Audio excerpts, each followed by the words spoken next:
Okay, this is the lesson 1 of Living in IT Era, GEC3. So, lesson 1.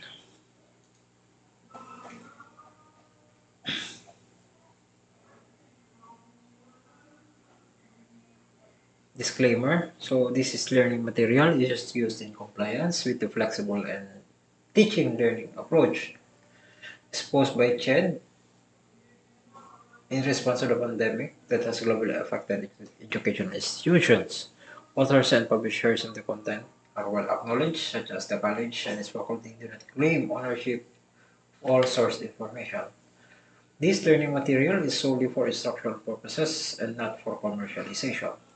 Moreover, copying and/or sharing parts of these learning materials in all forms, such as, but not limited to social media, Facebook and Instagram, etc.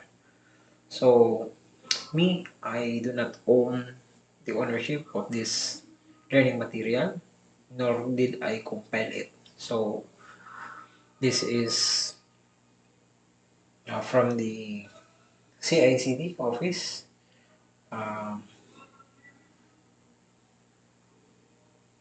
Binigay lang sa akin to ng mga dating handle na ng GEC3 or Living in IT Era. Okay, so lesson 1. What is a computer? A computer is an electronic device that manipulates information or data. It has the ability to store, retrieve, and process the data.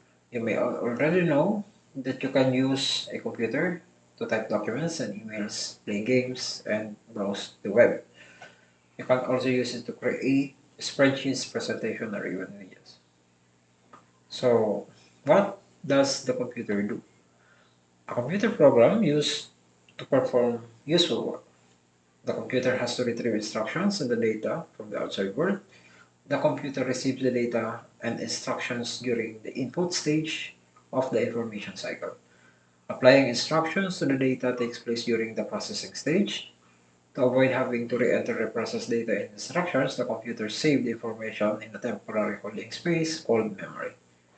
Saving information on the computer occurs during the storage phase, to which it followed by the expected result of the user, the output stage. So input, process, output, then storage.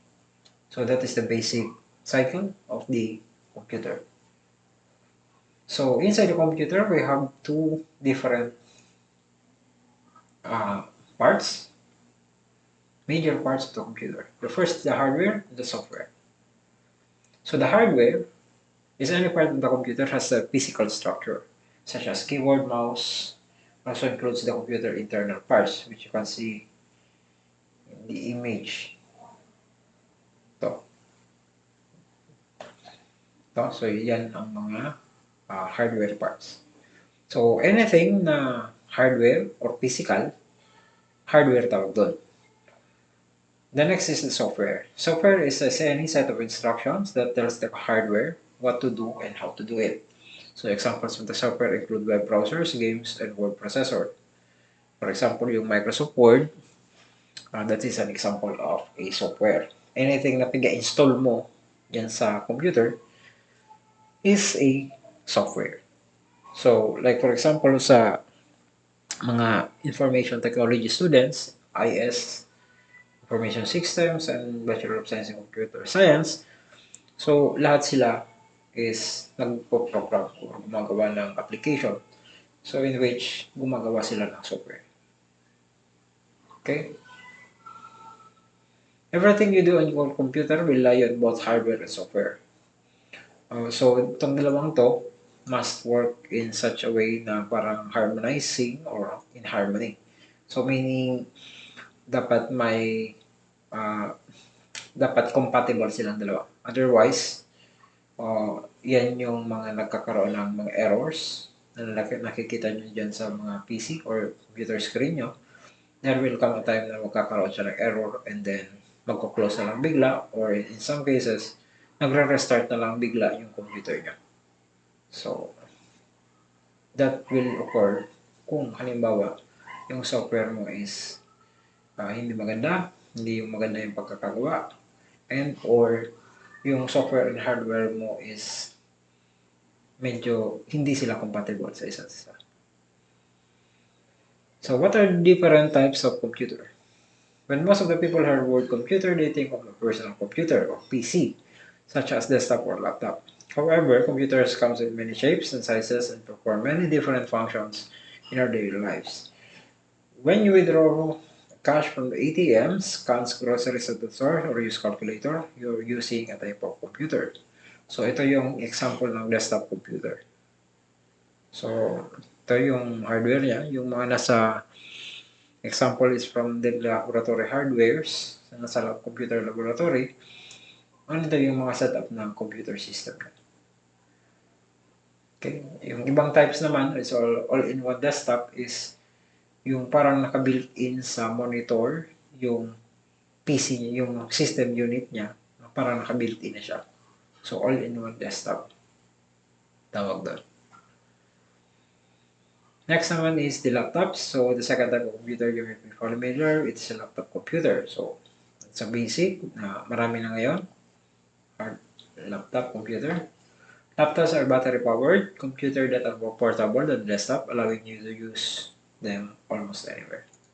Also called netbook computers are laptops that are thin, lightweight mobile computer with a screen and its lid and keyboard.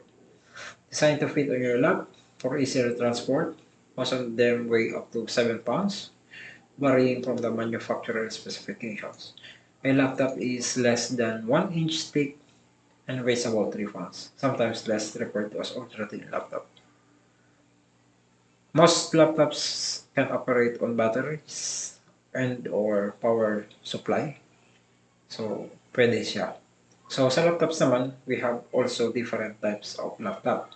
And then yung, sabi nga ni Kuya, yung netbook, meron siya. We have a gaming laptop.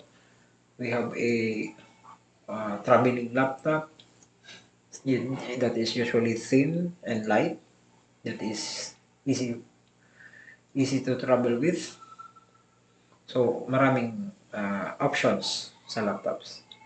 Same din sa desktop computers. We have different types of desktop computers that caters different scenarios na pwede mong paggamitan. Next is the tablet. Tablet is also computers. They're handheld computer that can even more portable than laptop. Instead of a keyboard and mouse, the tablet uses touchscreen, sensitive screen for typing and navigation. iPad is an example of a tablet. So maraming tablet na ngayon. We have a tablet from Amazon. It's called Amazon Fire, if I'm not mistaken. We have from Samsung Tab. And then for the example, we have the iPad.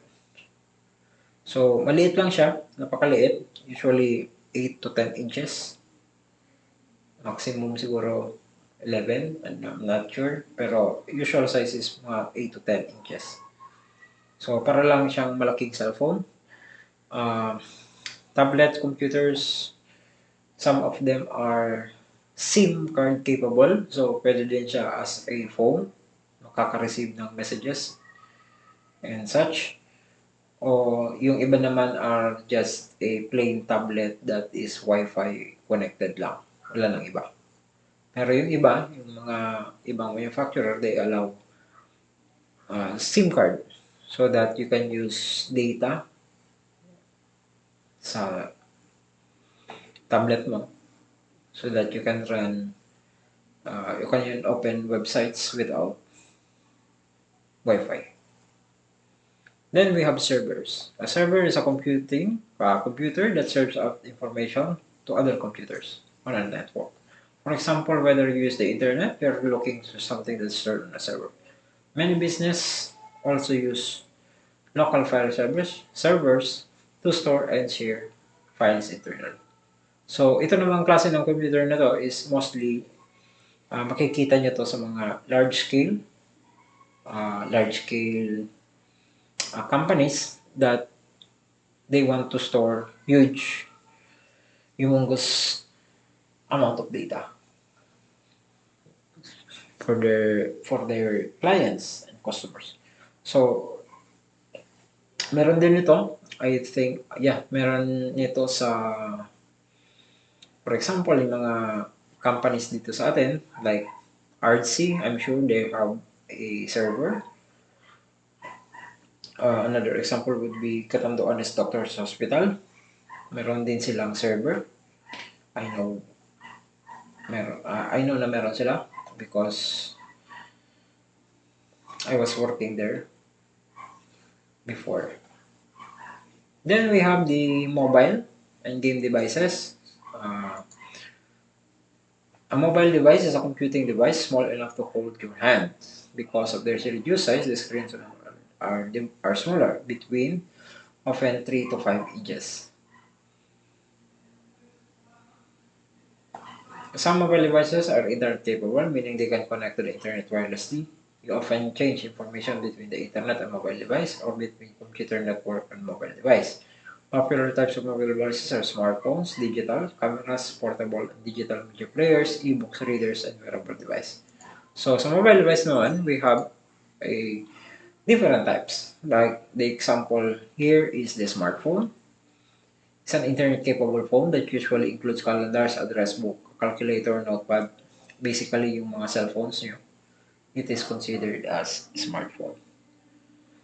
So many have smartphones have touchscreens instead of an additional to touch screen. Some smartphones have keyboard, mga unang panahon. So ito yung ano niya, classification. If you can see, we have smartphones 5 inch or less. Tablets daw is 5 to 7 inches. Then tablets is 7 inches and above. So, based yan sa classifications nila.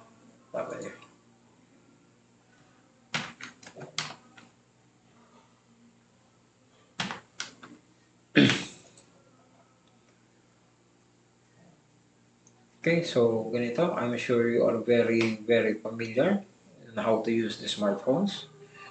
And I think all of you have one.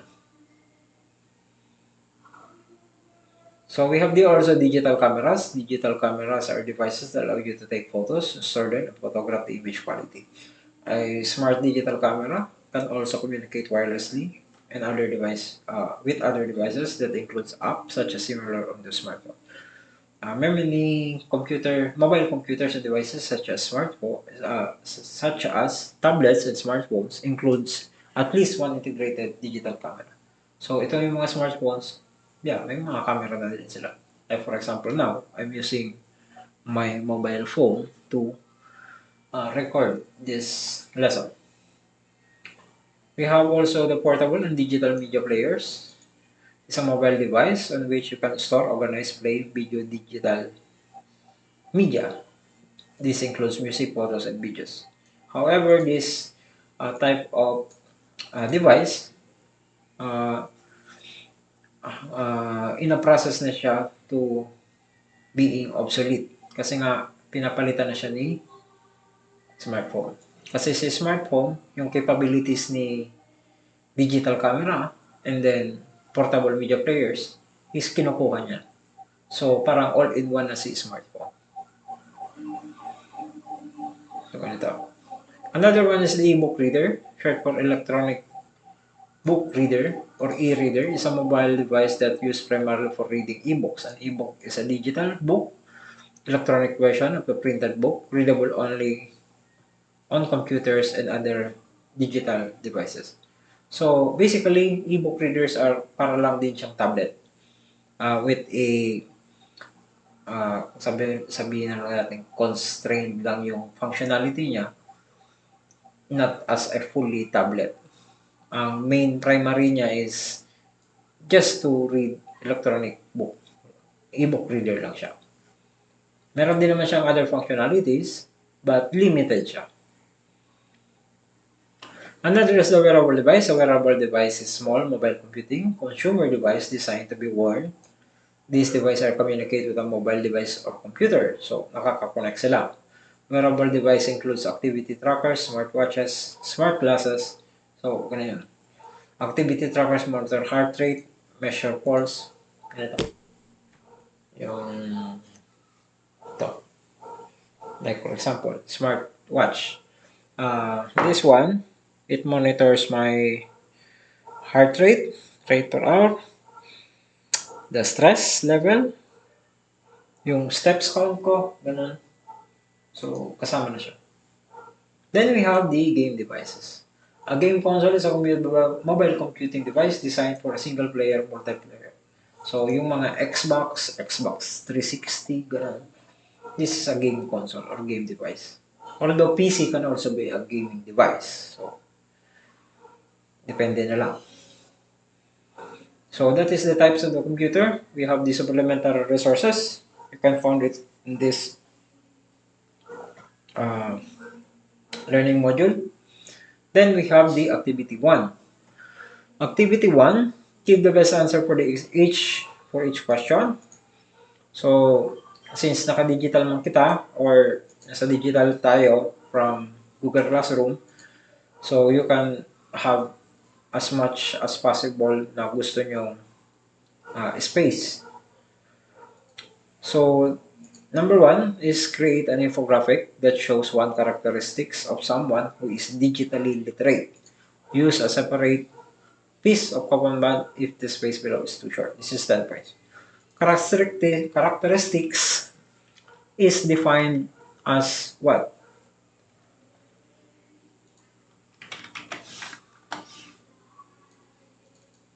So, characteristics, as per the Google says, is a feature or quality of belonging of person, place, thing, and serving to identify it. So, that is characteristic.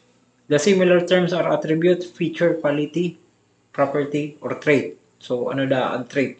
Ano da ang